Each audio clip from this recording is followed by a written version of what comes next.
Aperto no começo do ano. A presidente Dilma veta a correção da tabela do imposto de renda. Mais brasileiros vão pagar este ano. E economistas explicam como as medidas do governo vão afetar o custo dos combustíveis, do cartão de crédito, do cheque especial e dos empréstimos. E ainda do setor de cosméticos. O governo dá explicações sobre o apagão em 11 estados e no Distrito Federal. Morre em Santa Catarina o surfista baleado por um policial durante uma discussão. Extremistas do Estado Islâmico ameaçam decapitar 2 reféns japoneses. Peritos argentinos botam em xeque a tese de suicídio. O promotor encontrado morto não tinha pólvora nas mãos. E o Papa Francisco diz que católicos não precisam se reproduzir como coelhos. Veja agora no Jornal Nacional. Boa noite. Boa noite. No intervalo de menos de 5 horas, o governo federal adotou uma série de medidas para equilibrar as contas e cumprir a meta de economia para esse ano, 2015. A mais recente foi assinada ontem à noite e publicada no Diário Oficial de hoje. A presidente Dilma Rousseff vetou a correção da tabela do imposto de renda. Na prática, mais pessoas passam a pagar o imposto. Roberto já dava como certo. Em 2015, ia escapar da mordida do leão. É que em dezembro, o Congresso aprovou uma lei que corrigiu a tabela do imposto de renda em 6,5%, a inflação estimada para 2014. E quem, como o Roberto, ganha até R$ 1.903,98, ficaria livre de pagar o imposto. Imagina se eu não tivesse que pagar, cara. O tanto que ia sobrar para mim, para meus filhos, que eu tenho 4 filhos, seria já uma coisa a mais para meus filhos. A presidente Dilma Rousseff vetou a correção. Alegou que o governo deixaria de arrecadar 7 bilhões de reais. Assim, o assalariado que recebe mais de R$ 1.787,77 tem que pagar imposto de renda. Um estudo do Sindicato Nacional dos Auditores Fiscais da Receita Federal mostra que a defasagem da tabela do imposto de renda, acumulada desde 1996, é de mais de 64%. Ano após ano, mais contribuintes entraram na lista de quem paga imposto de renda ou passaram a pagar mais imposto. A não correção da tabela do imposto de renda é uma das maiores injustiças tributárias que nós temos hoje no nosso país. A população tem sido cada vez mais chamada a suportar o peso do Estado brasileiro. E isso se dá de uma forma bem clara na questão da tabela do imposto de renda. O governo deve publicar nos próximos dias uma medida provisória corrigindo a tabela em 4,5%. Este índice, sempre abaixo da inflação, vem sendo adotado nos últimos 4 anos. Eu acho que o governo tem que trabalhar isso com muita responsabilidade. Um reajuste de 4,5% é o que nós podemos fazer neste momento. O conjunto de medidas anunciado pelo governo deve aumentar a arrecadação em mais de 27 bilhões de reais. Uma parte desse dinheiro vai ser o resultado da tributação dos combustíveis. Com o anúncio do governo de mais impostos sobre os combustíveis, tem motorista preocupado. Vai pesar bastante, né? Sempre interfere no orçamento de qualquer pessoa. Este mês, de acordo com a Agência Nacional do Petróleo, o preço médio da gasolina nos postos é de R$ 3,02 e o do diesel R$ 2,60. O governo vinha segurando os preços para conter a inflação.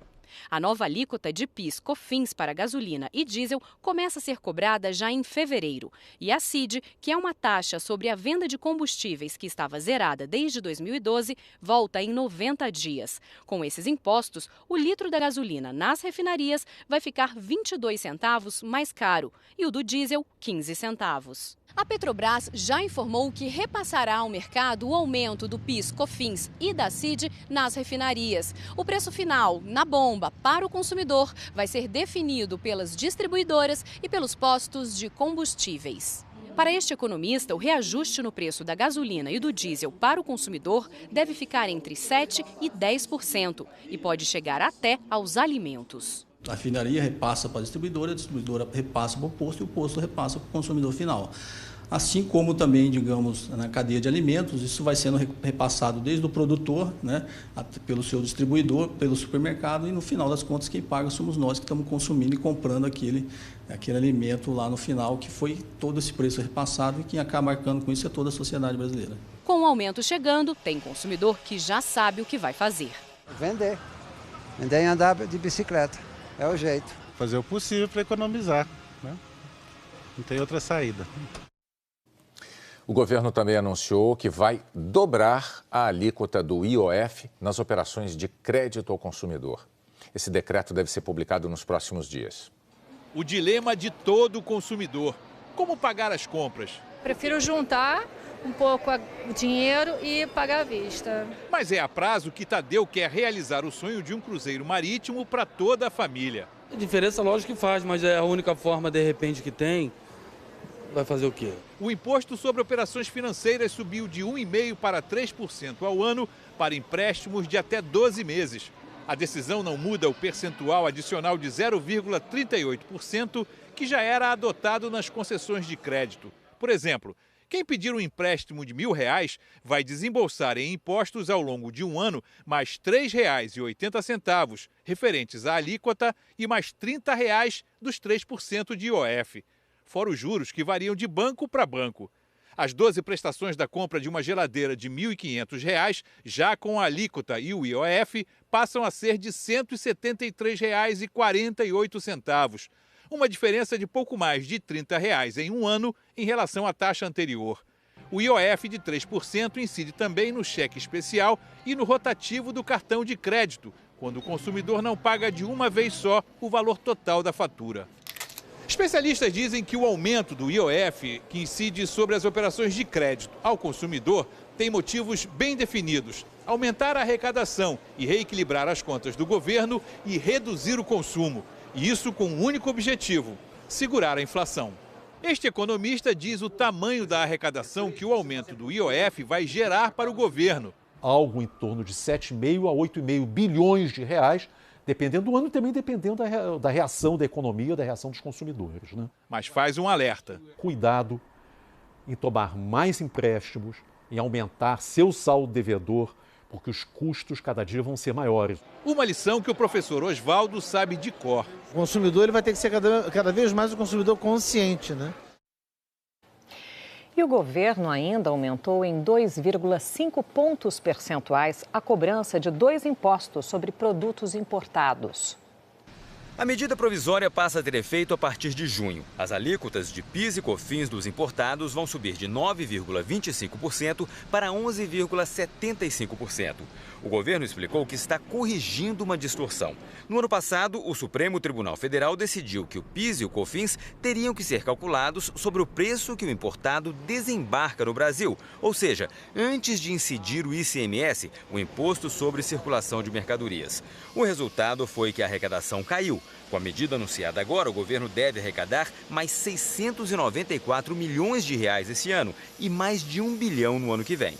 Consultores e empresários do setor acreditam que o aumento das alíquotas de PIS e COFINS dos produtos importados não vai chegar até as prateleiras. Eles lembram que não houve descontos quando a decisão da Justiça reduziu o valor dos impostos em setembro. Portanto, agora, apenas 3 meses depois, não há motivo para reajustes. Por isso, esse empresário acha que não vai haver pressão sobre a inflação. Um acréscimo de 2,5 pontos num imposto que compõe a cesta de impostos que o produto importado está sujeito, acaba não sendo tão relevante para aumento de preço. O mercado não considera as medidas protecionistas. É o mesmo tratamento tributário do nacional e do importado. Paga PIS/COFINS na produção nacional? Paga. Então o mesmo valor tem que ser pago no importado. Esse consultor disse que existe uma segunda razão para o aumento das tarifas: melhorar as contas do governo. Aumentando a alíquota, ele recupera essa receita tributária, portanto, ajuda no equilíbrio fiscal, que é tão importante e tão necessário na atualidade econômica do Brasil. O governo também mexeu na tributação do setor de cosméticos. Agora, além das indústrias, também os atacadistas vão ter que pagar o IPI. Quando a situação financeira aperta em casa, uma das alternativas é cortar o que é menos importante. Então, dá para diminuir a compra dos produtos de beleza, certo? Não, arroz e feijão. Gostei dessa. Cortando arroz e feijão. A gente cuida do cabelo, cuida das mãos, a gente quer estar sempre bonito. Para o setor, esse comportamento não tem nada de superficial. Ele é um setor que mexe com autoestima, ele mexe com o bem-estar das pessoas e no final disso tudo é saúde. Um dos indicativos de que o brasileiro não considera de forma nenhuma produtos de beleza supérfluos está no próprio desempenho da indústria do setor, que historicamente não vem sendo afetada pelas crises, não. No ano passado, por exemplo, a indústria como um todo foi mal, a economia ficou estagnada, mas o setor de cosméticos fez bonito. O setor vem crescendo a uma média de quase 10% ao ano. Os números de 2014 ainda não estão fechados, mas a previsão da indústria é de crescimento de quase 12%, enquanto a projeção do próprio governo é que a economia do Brasil cresça 0,5% em 2014. Agora o segmento vê esse crescimento ameaçado pela decisão do governo. A indústria de cosméticos já paga o IPI, o Imposto sobre Produtos Industrializados. O governo vai taxar também com o IPI o atacado, que é quem faz as vendas da indústria para as lojas. Representantes do setor afirmam que essa é uma cobrança dobrada, que vai sobrar para o consumidor. Eu acho um pouco injusto a questão do setor pagar um preço por uma eficiência dele. E seguramente o aumento de tributo será repassado de forma integral para o consumidor, que será o grande penalizado. O ministro da Fazenda, Joaquim Levy, disse ontem que a adoção do IPI no atacado é uma forma de tornar mais organizada a cobrança de impostos no setor de cosméticos e que isso vai ter um efeito pequeno na arrecadação federal. Essas medidas todas, William, claro, provocaram um debate político. A oposição criticou o caminho adotado pelo governo. Ao invés de promover o corte de gastos com uma reforma administrativa, extinguindo ministérios, cargos comissionados, eliminando paralelismos, o governo coloca a mão grande no bolso do contribuinte. O país necessita de um ajuste fiscal para organizar a sua economia. E o governo faz um ajuste de contas. Se socorre do contribuinte para tapar buracos abertos nas finanças públicas. O governo rebate essas críticas e diz que o objetivo das medidas é proteger o emprego dos brasileiros. O Brasil não podia ficar fazendo brincadeira com recursos públicos. E, neste caso, a presidenta Dilma está acertada. A questão do crédito, que estava bastante difundido, fazer um pouco mais de cerceamento neste ano de 2015, para evitar inflação, para evitar dificuldades na moeda, para evitar também que venha a ter um prejuízo pior para o trabalhador, que é o desemprego. É isso que as medidas estão trazendo, é protegendo também o trabalhador brasileiro. Você vai ver a seguir, o governo dá novas explicações sobre o apagão em 11 estados e no Distrito Federal. O Papa diz que católicos não precisam se reproduzir como coelhos. O Ministério de Minas e Energia e o Operador Nacional do Sistema Elétrico apresentaram hoje explicações para o apagão de ontem em cidades das regiões Sul, Sudeste, Norte e Centro-Oeste. Transtorno para quase 4 milhões de casas, empresas, serviços em várias partes do país, segundo a Associação das Distribuidoras de Energia. Em São Paulo, a AES Eletropaulo cortou 10% da energia elétrica da região metropolitana. Na área rural de Cesário Lange, no sudoeste do estado, produtores ficaram 3 horas sem energia elétrica. Os ventiladores pararam e 12 mil frangos morreram. As dificuldades se estenderam por 11 estados, mais o Distrito Federal. Quem determinou o corte foi o Operador Nacional do Sistema Elétrico. A explicação: a partir de 5 para as 3 da tarde, um problema na transferência de energia das regiões Norte e Nordeste para a Sudeste, além da elevação do consumo no horário de pico, provocaram a queda da frequência elétrica. As primeiras explicações do Ministério de Minas e Energia só saíram ontem por volta de 9 da noite. Entre os motivos, um problema numa linha de transmissão que traz energia do Norte e Nordeste e abastece o Sudeste, mais especificamente num dos equipamentos que compõem as linhas por onde passa a energia. É o chamado banco de capacitores. É ele que ajusta o fluxo de eletricidade que está passando pela linha. Outra hipótese citada foi uma falha na subestação de Gurupi, no Tocantins. Hoje, o ministro de Minas e Energia, mais uma vez, minimizou o pico de consumo como responsável pelo blackout. Ontem não houve falta de energia.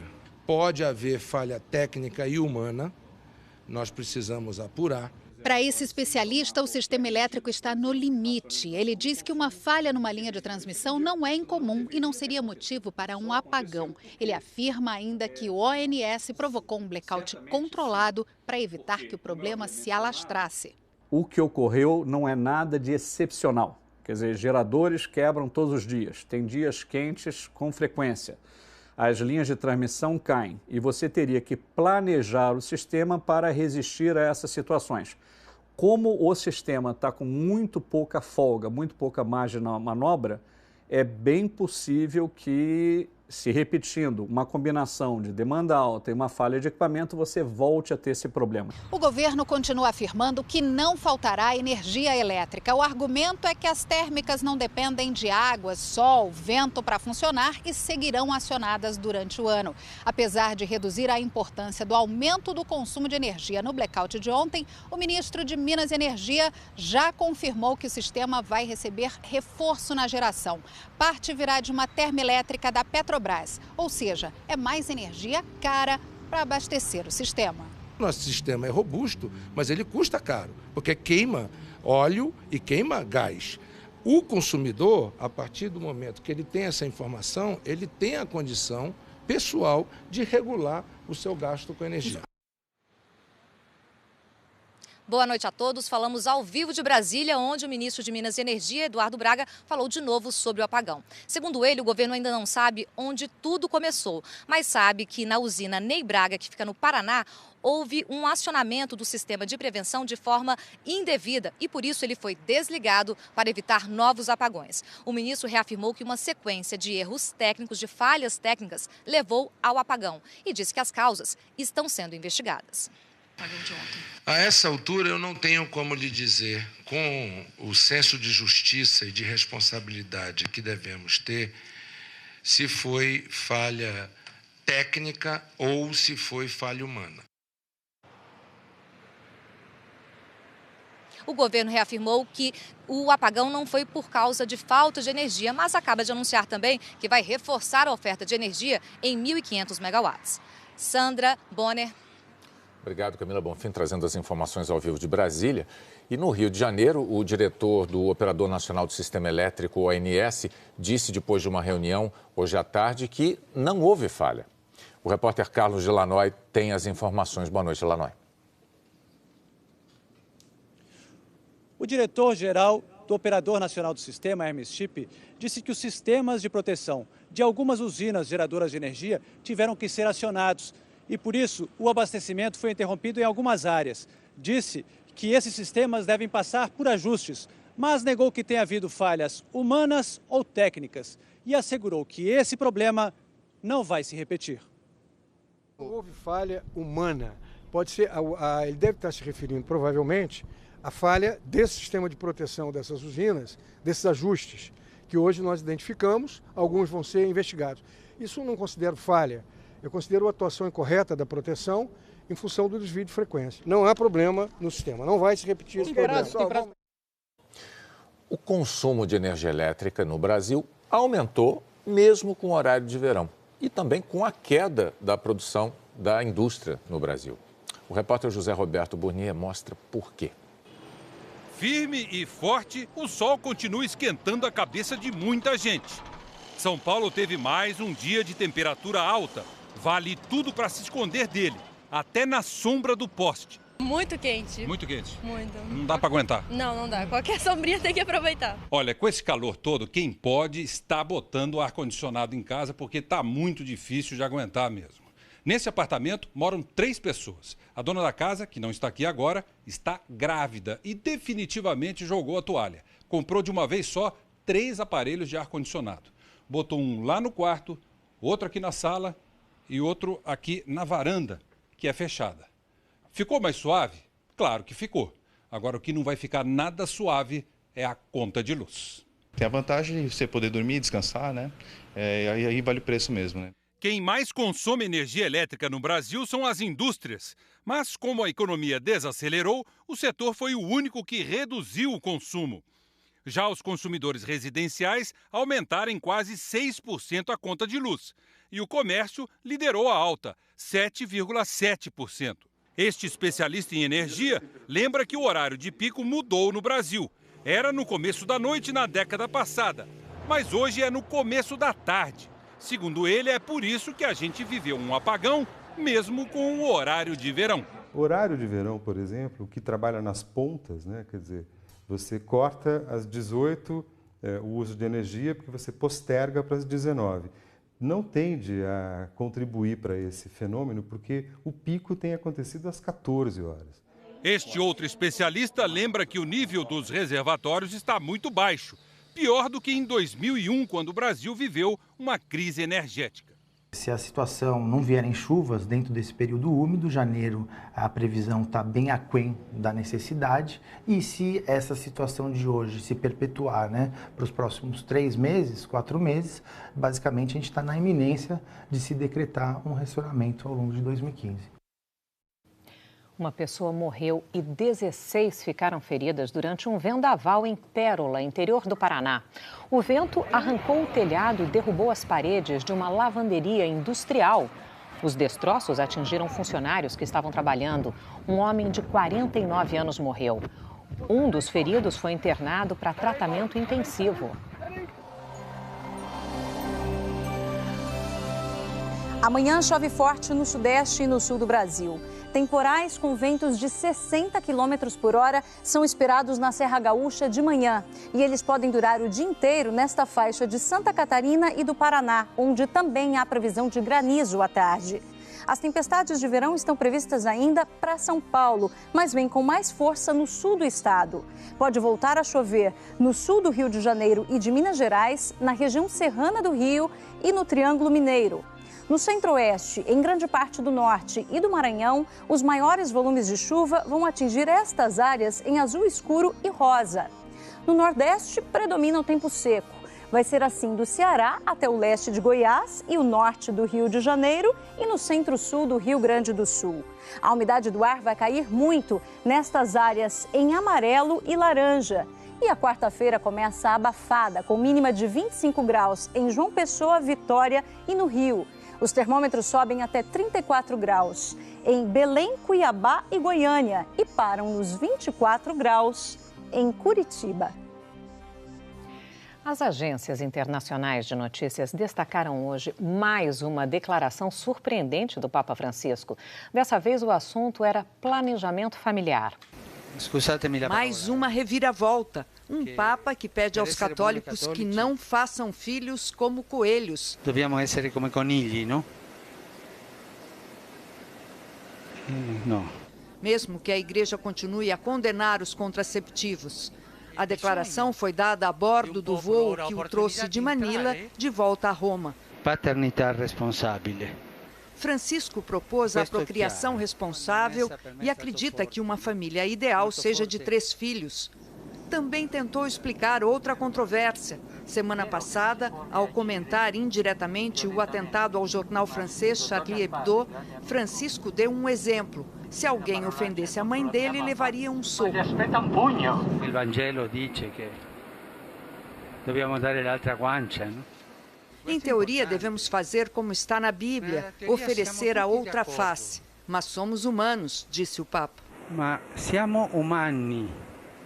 Francisco explicou que não quis justificar a violência com uma reação e afirmou que a liberdade de expressão deve ser prudente porque deve levar em consideração a realidade humana. Daqui a pouco, peritos argentinos botam em xeque a tese de suicídio no caso do promotor encontrado morto. Morre o surfista baleado por um policial em Santa Catarina. Eu estou vendo a previsão aqui, se não rolou esses dias, só vai rolar. A Polícia Federal vai investigar a gravação de uma conversa telefônica que cita o candidato do PMDB à presidência da Câmara, Eduardo Cunha, do Rio de Janeiro. Foi o deputado que pediu a investigação. A conversa é entre 2 pessoas não identificadas. Uma delas diz que a outra receberia dinheiro para não revelar informações que comprometeriam o deputado Eduardo Cunha. O deputado afirma que foi um policial federal que entregou a ele a gravação e que se trata de uma montagem para prejudicar a candidatura dele. Milhares de manifestantes tomaram as ruas nas maiores cidades argentinas para exigir o esclarecimento da morte do procurador que investigava um atentado em Buenos Aires. O ataque a uma associação israelita foi há mais de 20 anos. As manifestações foram espontâneas, convocadas por redes sociais. Em Buenos Aires, houve confronto e 4 pessoas sofreram ferimentos leves. Os manifestantes expressavam comoção perante um fato inesperado e violento e pediam o esclarecimento completo da morte do procurador Alberto Nisman. Ele foi encontrado morto em seu apartamento na noite de domingo com um tiro na cabeça. O procurador investigava o atentado contra um centro judaico em 1994, que deixou 85 mortos e 200 feridos. A investigação desse atentado já dura mais de 20 anos e foi muito conturbada por causa dos altos interesses políticos envolvidos. O atentado teria tido a participação do governo do Irã e do Hezbollah, um grupo político do Líbano. Além disso, Nisman acusou a presidente Cristina Kirchner de estar acobertando a participação de terroristas iranianos para poder vender produtos agrícolas ao Irã. A morte do procurador complica mais ainda esse quadro e a questão é: ele se matou ou foi morto? A investigação da morte ainda não terminou. Não há pólvora na mão do procurador, o que eventualmente pode levar à conclusão de que ele não teria disparado contra si. Mas não foram encontrados indícios da presença de outras pessoas no apartamento. Nos últimos dias, Nisman não parecia uma pessoa prestes a se matar. Enviou mensagem a um grupo de amigos dizendo que estava confiante na denúncia contra a presidente, que cedo ou tarde a verdade triunfa e que se sentia melhor do que nunca. A presidente se manifestou pela internet 24 horas depois da morte. Disse que seu governo foi o que mais fez para o esclarecimento do atentado e que, curiosa e sugestivamente, tenta se converter membros de seu governo 21 anos mais tarde em acobertadores. Luiz Cheyensky, que colabora para a Associação Israelita Atingida, perdeu uma filha no atentado. Disse que Nisman tinha convicções fortes e que não parecia uma personalidade propensa ao suicídio. Tal que pueda haber sucedido el suicidio. Terroristas do grupo Estado Islâmico divulgaram hoje mais um vídeo em que ameaçam decapitar 2 japoneses. O terrorista com sotaque londrino é provavelmente o mesmo envolvido na morte de outros reféns. Agora, ele exige do governo japonês exorbitantes $200 milhões. A mesma quantia oferecida pelo Japão para ajudar os países que combatem o Estado Islâmico. O primeiro-ministro Shinzo Abe afirmou que não vai se dobrar às ameaças, mas disse que a prioridade é a vida dos reféns.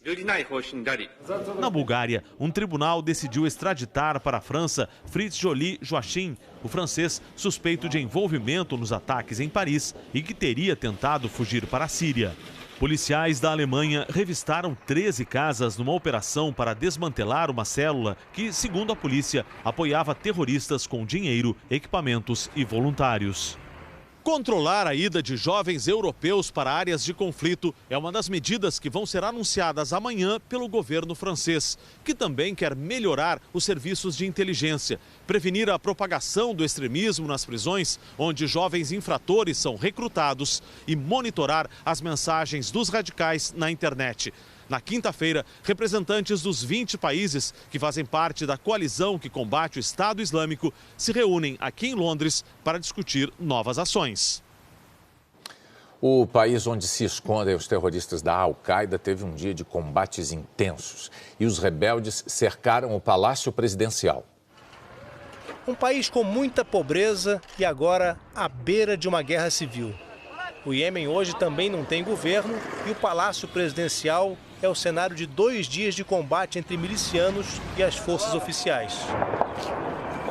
A milícia Houthi assumiu o controle do palácio e dos veículos militares que estavam lá dentro. O presidente Mansur Hadi estaria cercado em outra residência. Eles são um grupo islâmico xiita do norte do Iêmen e desde setembro controlam algumas partes da capital Sana. Cobram reformas do governo sunita e rejeitam a proposta de constituição que os Houthi afirmam só vai perpetuar a corrupção. O Iêmen fica numa posição estratégica aqui no Oriente Médio, ao sul da Arábia Saudita, que é um dos maiores produtores de petróleo do mundo. A instabilidade preocupa os vizinhos, ao mesmo tempo em que interessa muito a Al-Qaeda, que se aproveitou da fraqueza do governo para montar ali bases de treinamento de terroristas. Foi a Al-Qaeda do Iêmen que reivindicou a autoria pelo ataque ao jornal francês Charlie Hebdo. De volta ao Brasil, depois de 5 dias de greve, uma liminar da Justiça do Distrito Federal determinou a volta imediata ao trabalho de todos os médicos da rede pública da capital do país. O desembargador José Cruz Macedo considera que eles estão deixando de prestar um serviço essencial à população. Se os médicos não voltarem ao trabalho, o sindicato vai ter que pagar multa de R$80 mil por dia.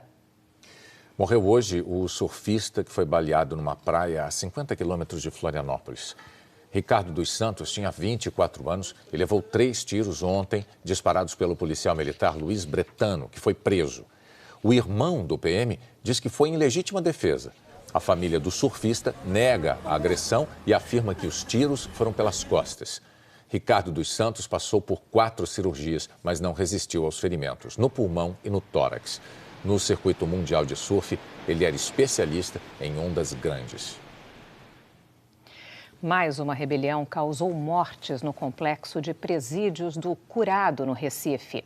Pelo segundo dia seguido, presos e policiais do batalhão de choque se enfrentaram no pátio. Um grupo pediu o fim do protesto, mas outros detentos continuavam a exibir facões. Em 2 dias de rebelião, morreram 2 presos e um policial. 29 pessoas ficaram feridas. Daqui a pouco, a presidente Dilma veta o parcelamento da dívida dos clubes de futebol. A FIFA destina $100 milhões a centros de treinamento no Brasil. A presidente Dilma Rousseff vetou o artigo da medida provisória que previa o refinanciamento das dívidas dos clubes de futebol para o parcelamento em 20 anos. A presidente disse que o artigo não exigia uma contrapartida dos clubes, como a implantação de medidas que assegurem a transparência e o aprimoramento da gestão. O governo federal pretende criar um grupo formado por Ministério, CBF e o Bom Senso Futebol Clube para reformular o texto do projeto.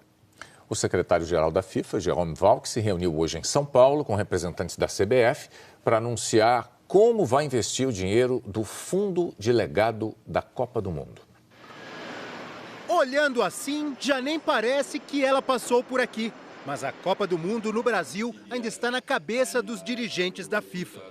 Tudo funcionou muito bem, não tive uma reclamação. Podem criticar que alguns estádios são menos usados, mas estão sendo usados e vai levar tempo até que sejam usados em seu máximo, disse o secretário-geral da FIFA, Jerome Valk. Mas não são só os estádios que ficam de legado da Copa do Mundo. Hoje, a FIFA e a CBF anunciaram novos projetos e investimentos que serão usados no desenvolvimento do futebol brasileiro. Serão $100 milhões doados pela FIFA. 60% serão para a construção de centros de treinamento nos 15 estados que não participaram da Copa. O trabalho já começou no Pará, Rondônia, Tocantins, Alagoas, Piauí e Sergipe. 30% serão destinados ao futebol feminino e às categorias de base.